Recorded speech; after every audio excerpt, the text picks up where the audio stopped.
गर्भाशय में फाइब्राइड के क्या कारण होते हैं और मतलब ये एक्चुअल बीमारी होती क्या है? गर्भाशय में फाइब्रॉइड एक बहुत ही ज़्यादा प्रचलित बीमारी है। इसमें गर्भाशय में गांठें बन जाती हैं जो कि गर्भाशय की जो उत्तक हैं उनके बढ़ने के कारण बन जाती हैं।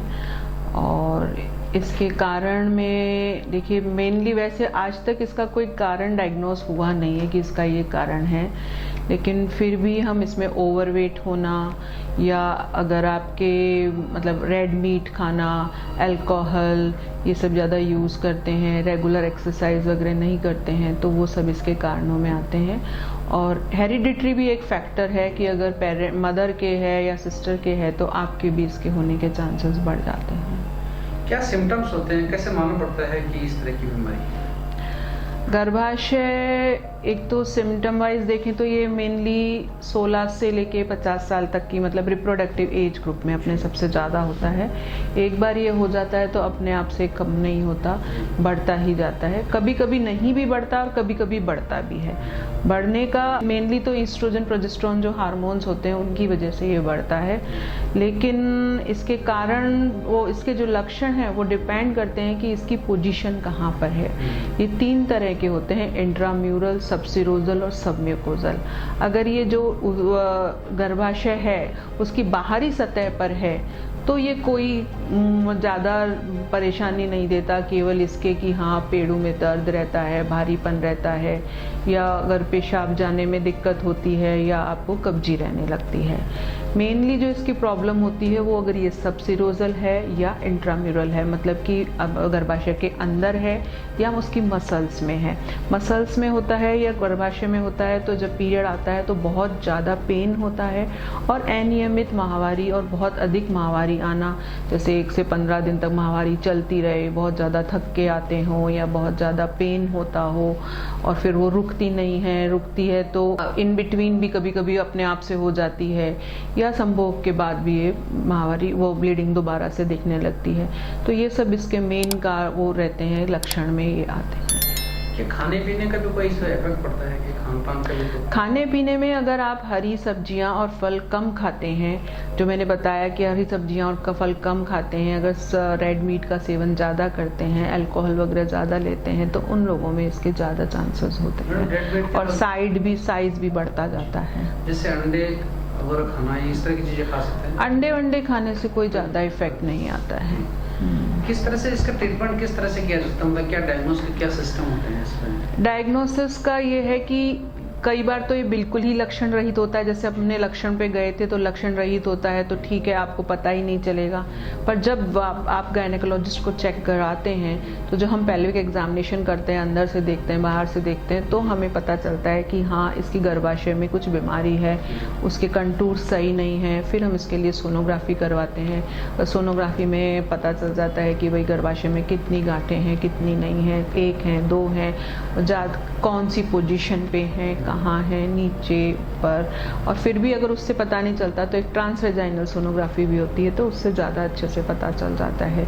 और इन सब के ऊपर आती है MRI, जो कि रेयरली ज़रूरत पड़ती है क्योंकि उसमें एग्जैक्टली आपको कि क्या प्लेन है, किस तरह से ऑपरेट करना, उस पर डिपेंड करता है कि वो हम कराएं कि नहीं कराएं। बाकी डायग्नोसिस में तो यही आते हैं, लेकिन इसके साथ में अगर खून की कमी हो गई है तो हमें CBC वगैरह और भी जांचें खून की करानी होती हैं कि भाई खून की कमी कितनी है, कितना चाहिए या चढ़ाना पड़ सकता है या दवाइयों से ठीक हो जाएगा, ऐसा रहता है। अगर जैसे एक बार ट्रीटमेंट हो जाए तो उसके बाद क्या पुनः इसके होने की संभावना रहती है एक बार? हाँ, रिकरेंस होने की संभावना रहती है।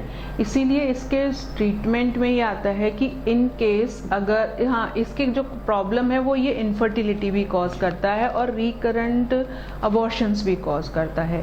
तो उन महिलाओं में जिनकी उम्र कम है और जो कि चाहती हैं कि वो प्रेग्नेंट होना चाहती हैं और या उनके बार बार में अबॉर्शंस हो रहे हैं, उनके अगर ये है तो उसमें तो हमें इसको हटाना ही पड़ता है। लेकिन अगर कम उम्र ज़्यादा है और साइज़ बहुत बड़ा नहीं है, बढ़ नहीं रहा, तो दवाइयों से भी काम चल जाता है।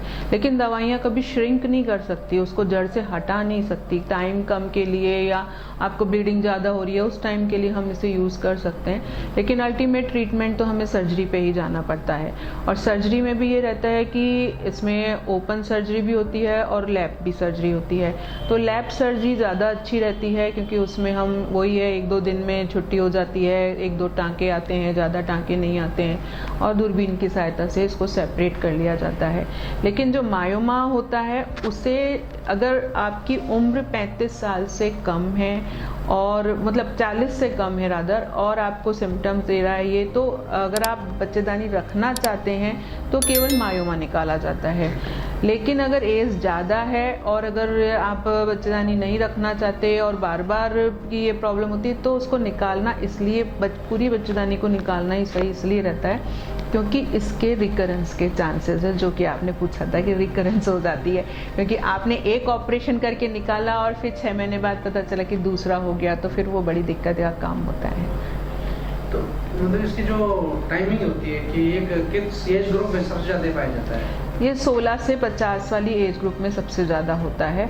और इसमें भी जिन बच्चों में अगर जैसे अर्ली प्यूबर्टी हो जाती है, मतलब अर्ली मेंस्ट्रुएशन आने लग जाते हैं उनमें, या जो ओवरवेट होते हैं उनमें इनकी होने के चांसेस ज़्यादा रहते हैं। तो कुल मिलाकर दवाई के अलावा ट्रीटमेंट में सर्जरी ही एक उसका ऑप्शन है? हाँ, सर्जरी ही इसका ऑप्शन है। और प्रिवेंशन में तो आप ज़्यादा से ज़्यादा ये कर सकते हो कि अपनी डाइट अच्छी रखें, हेल्दी खाएं और रेगुलर एक्सरसाइज करें। मतलब एक कितने % लोगों में इस तरह की प्रॉब्लम होती है मैडम? अभी हम देखें तो 1 मिलियन पर ईयर तो इंडिया में ही इसकी वो है, इंसिडेंस है। बाकी अगर जांच करें हम, अगर 35 से 40 की एज वाली लोगों की जांच करें महिलाओं की, तो 40 से 50% में हमें डायग्नोसिस में ये बच्चेदानी में गांठ या रसौली जिसे बोलते हैं वो मिलती है। लेकिन डिपेंड करता है कि ये कहाँ है, कितनी बड़ी है, आपको दिक्कत कर रही है नहीं कर रही, उसी पे इसका ट्रीटमेंट डिपेंड करता है। अगर ये छोटी हैं, आपको कोई दिक्कत नहीं कर रही, तो पड़े रहने दीजिए। बस ये है कि साल टू साल या 6 महीने से एक बार अपनी गायनेकोलॉजिस्ट को चेकअप कराते रहें कि अगर ये बढ़ रही है, बढ़ती है, तो ये ऐसा नहीं बढ़ती कि 1-2 थोड़े दिनों में ऐसी हो जाएगी, बड़ी बहुत ज़्यादा बड़ी हो जाएगी। थोड़ा टाइम से बढ़ती है। तो अगर ये परेशानी दे रही है, परेशानी में भी मेनली तो यही होता है कि हाँ, माहवारी बहुत ज़्यादा आती है। अगर माहवारी बहुत ज़्यादा आती है, कई दिन तक चलती रहती है और जैसे टुकड़े ही जा रहे हैं, इस तरह की माहवारी है, थके जा रहे हैं, तो फिर इसको ऑपरेट कराना ही सबसे बेस्ट ट्रीटमेंट रहता है। क्या मैसेज आप देना चाहते हैं?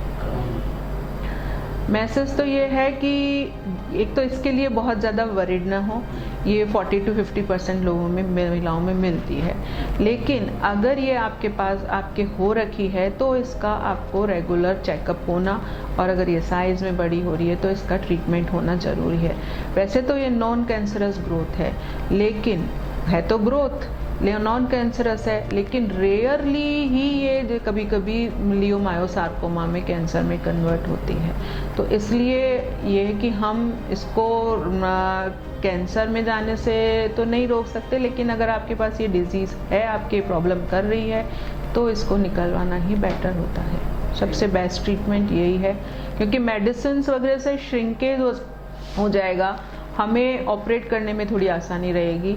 जैसे जिनके मतलब ये एक मटर के दाने से लेकर के और 16-17 सेंटीमीटर तक का भी इतना बड़ा भी हो सकती है फाइब्राइड। ठीक है, तो ये है कि हम इसके इतना बड़ा ना होने दें कि हमें परेशानी हो जाए, निकालने में भी, फिर ऑपरेट करने में भी नेचुरली परेशानी होती है। या तो ठीक है तो आपका डायग्नोस के लेप्रोस्कोपिकली भी हो जाएगा, और नहीं तो फिर बाद में दिक्कत आती है। Thank you ma'am. Thank you.